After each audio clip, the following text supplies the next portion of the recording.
To discuss, we're joined by Foundation for Defense of Democracy's founder, Cliff May, and former National Security Council Chief of Staff, Alex Gray. Cliff, let's start with you. I saw what the vice president had to say, and he makes a good point. It's true. Folks are facing high costs of housing. There's spiraling crime, political crime even, $38 trillion in debt. What do you make of the vice president's comments?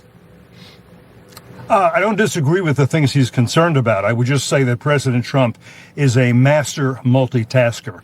And he's going to work on inflation, which got to its highest point, of course, up to 9% under the Biden administration. Inflation is what makes prices higher. He's got a National Energy Dominance Council. Energy is a contributor to everything we do, not just at the gas station, and that's important, but many other things. But yes, the president also would like to end the war that Russia has been waging against Ukraine since February 24th, 2022. And he's making, I think, some progress. You had the first 28-point plan, which we can talk about, but it's been revised substantially with help from Marco Rubio and I believe Jared Kushner. A lot will depend on, obviously, on Vladimir Putin. Does he actually want to end this war, or is he going to continue to kill as many people as necessary until he can conquer Ukraine and drag it back under the Kremlin? That's an important question, too, and I think the president is right to be addressing it as he is. Alex, it's clear that Americans are getting sort of running out of patience in terms of funding what's happening over in Ukraine. When you look at the affordability issue here in the United States, what do you view as the one thing that needs to happen to get this all behind us so we can focus on our own country?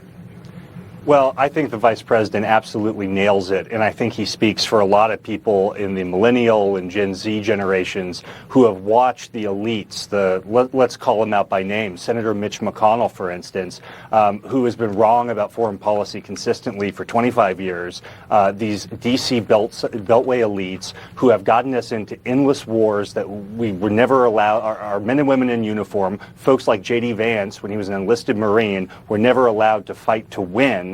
And now we're hearing consistently that President Trump needs to extend our involvement in conflicts that are not strategically essential to America's core national interests. That just doesn't wash with the young Americans. And so I think the vice president has spoken for a lot of people with those comments. Well, Cliff, I mean, back to you. Let me make just 2 points, can I, Jared? Absolutely. Yeah, I do want to. One is we are and should be selling weapons to Ukraine with the Europeans paying for it. That's the right way to do it. It means money for us, jobs for us, factories extending, which we need to do, the defense industrial base. And that allows the Ukrainians to defend their homeland, defend their freedom, defend their independence. It's very important to understand who Vladimir Putin is. I've studied him for a very long time. He has a no-limits partnership with the Communist Chinese in Beijing, with Xi Jinping. He has a partnership with the Islamists in Tehran. He has a very close partnership with the dynastic dictator in North Korea, from whom he gets munitions, and also he gets soldiers and workers in his drone factories. We understand this is an axis of aggressors. What do they have in common? They all want to diminish America, make sure America is never great again, and that they take over. So there's an American interest in this, if you understand it. We do not want to empower Putin's aggression against Ukraine, or if he wins there, say, I can take Lithuania in 3 days. That won't be hard. Or Estonia, or Latvia, or Poland. That's not, there is an American interest, and an America great interest in all of this. But you make a great point, Cliff, that the president has relationships personally with all of these leaders. That's what's so interesting about him. But let's move on to topic 2 here. A huge move today by the Trump administration officially designated Cartel de los Sols, Cartel of the Suns, as a terrorist organization, de facto deeming that is Maduro and his regime as terrorists, citing its deep involvement in the drug trade. It's the latest move in the president's crackdown on narco-terrorists, which Democrats are very upset about. Like the lawmakers who called on the military to defy the commanders-in-chief's illegal orders, as they call it. Precisely which orders are those is still unclear. Do you believe President Trump has issued any illegal orders?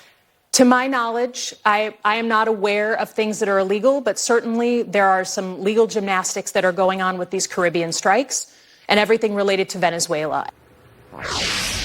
Cliff, you know, we have dissension all over the country on a variety of topics, but when you have lawmakers telling people not to follow orders, chaos usually ensues. What are your thoughts?